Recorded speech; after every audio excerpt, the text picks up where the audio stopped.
And it was shocking because I thought, I'm real plugged into Dragon Ball. So I see it in my discovery feed on IG. I see it in the short section of my YouTube, my personal YouTube. And it's like, yeah, I thought people was just being weird. And like, no, they weren't. The show focused on that butt. So that was there and that was weird.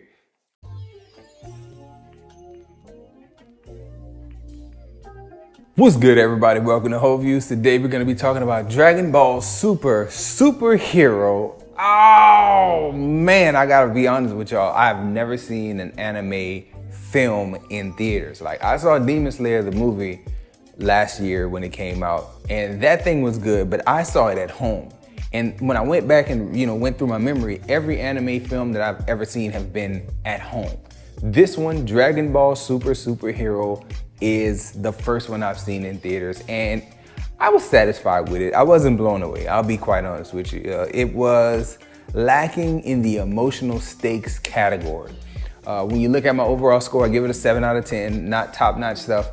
It's weird because if I'm comparing my current favorite anime and my long-time favorite anime, which is current Demon Slayer, long-time Dragon Ball, the Demon Slayer film was so much better, but that's because it had emotional weight and stakes to it. This one was just like a silly little adventure through the Dragon Ball universe. And I say silly little adventure because the movie failed to set up stakes to me. Like, no one's life really felt like it was in danger to me. Maybe it's because I've been running with the show so long and I know that the core characters are never really truly in jeopardy.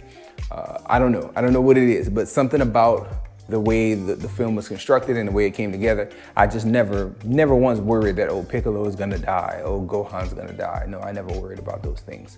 So instead of going through my categories, because you can look in the description to see how I broke things down, I'm gonna go through and talk about each character and the things that kind of surprised me when looking at the movie. So I wanna start with Bulma. Back when the first trailer came out, people were excited about this image. People was really talking about, man, Bulma is out here looking thick. You know what I'm saying? Bulma's out here looking nice. I think about Teddy Ray, who just recently passed away. He's like, she's double cheeked up out here, man. Like, and I thought that was just people being weird on the internet. I thought like, oh man, y'all sexualizing characters that's, not really intended to be that way. That's just, she was drawn in that scene. It stood out in that scene. It's not a big deal. No, I was wrong.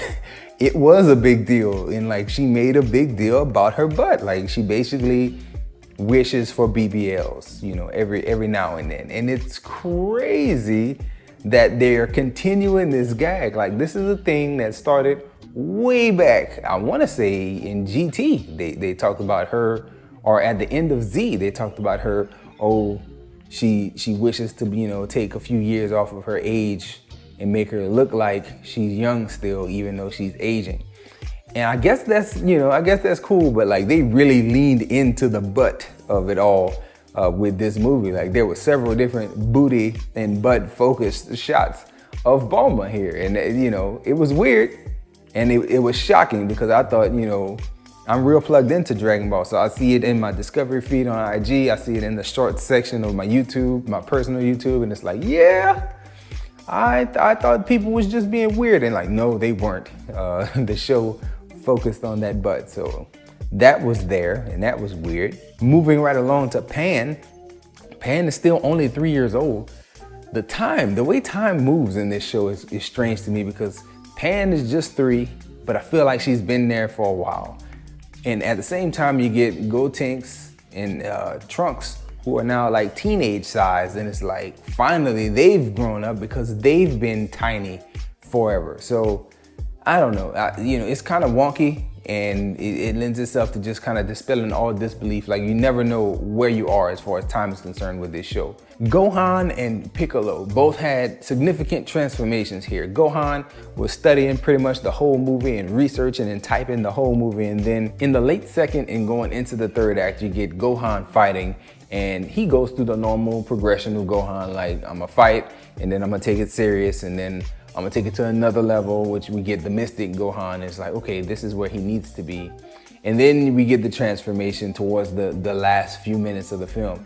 And I'll say this about the transformation. It's been spoiled for me. The whole, I think they call it Gohan Beast form. Is like, been heard about it, because when the film came out internationally months ago, there were immediate spoilers online about the Orange Piccolo and the Beast Gohan. So it wasn't a big deal to see it happen on the screen. I was just hoping that they arrived at that point in a logical way. Because I am the audience member and I didn't buy in that Piccolo had actually got beaten to death, it just didn't hit for me. The whole like he sees red and then the big transformation, it didn't hit at all for me, because I did not feel like Piccolo's life was in danger. These characters survive the most extreme stuff, and if they don't survive, they can get wished back, and they've all been wished back at some point to a certain extent. So it's just not a big deal. It wasn't a big deal for him to get to that point, and it does feel like the Gohan transformation is just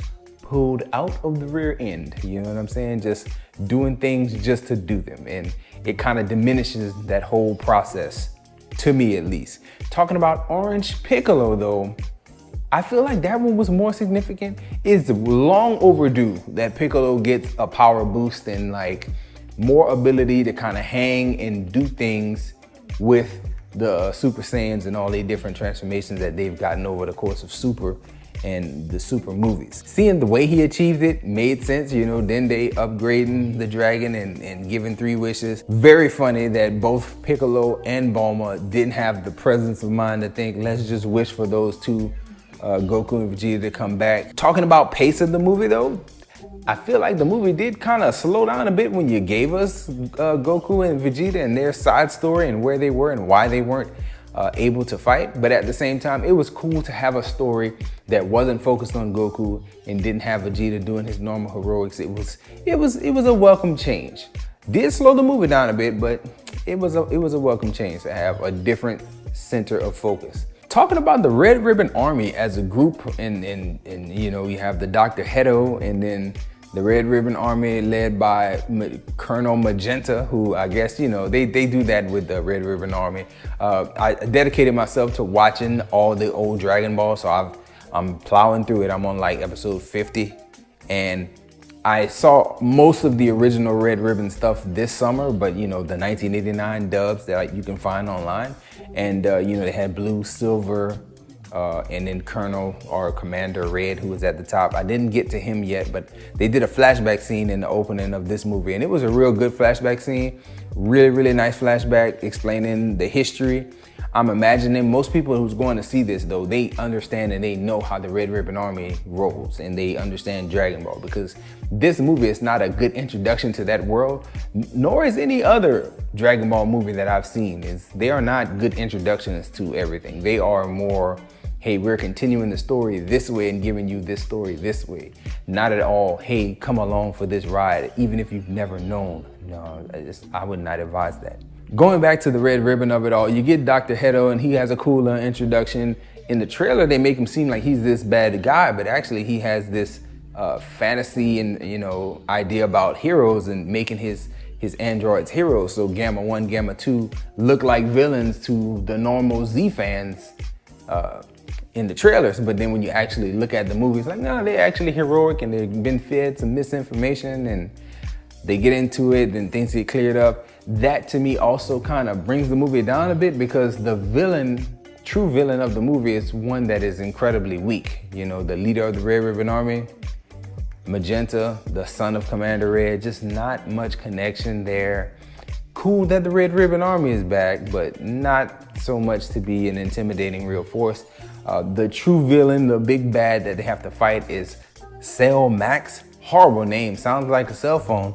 Sounds like an iPhone, but he's there and he's doing the real damage towards the end of the show, and you have all the normal Z-Fires like Krillin and 18 and Trunks and Gotenks, and everybody shows up to fight him at the end, and he's just a mindless monster at that point, and that's just not really engaging for a movie as far as it goes. So it might sound like I'm pretty down, but I just love Dragon Ball, so I was gonna watch this when it came out over here regardless. Not the best movie, I will say. Yeah, not the best movie that they've done, but I found it to be entertaining. If you're a lover of Dragon Ball Z like me, I think that you should jump in, check it out, because it is worth a watch. But at the same time, don't expect like any kind of real emotional stakes. Don't expect to be blown away. Again, you're fighting just a nameless, mindless monster at the end, giant monster at the end. Nothing at all emotional or impactful as you watch the last act of the film, which, you know, again, it kind of degrades it. Cool post-credit scene, giving us a reason as to why Goku and Vegeta couldn't fight with everyone else. Also, very cool to see Vegeta finally win against Goku fair and square, although it took them hours and he only really won because of exhaustion. But it was cool. Also very cool to see Beerus have any kind of interest in anything besides food. Very cool to see that. So also liking the addition of Broly, a man of few words and not necessarily a person who has this huge impact. Like, I would like to see Broly stay real close to the old Broly if they're gonna bring him into the Super, if they do another season or, you know, run of Super. So those are my thoughts on the whole movie. I think I did cover pretty much everything I wanted to cover. Yeah, villains were kind of weak. Storyline was kind of weak. Pace was pretty good. The visuals was okay. It did feel like he was watching like a video game cutscene at some points, but that's just the style they chose to go with. It feels like they go with different styles each movie. So, you know, this one may have not been the best, but it also wasn't the worst. Fine Dragon Ball movie, but not necessarily the best one if we're looking at them on a large scale. So those are my thoughts. That's all I have for this video, y'all. Enjoy yourself, guard your heart, go watch something good.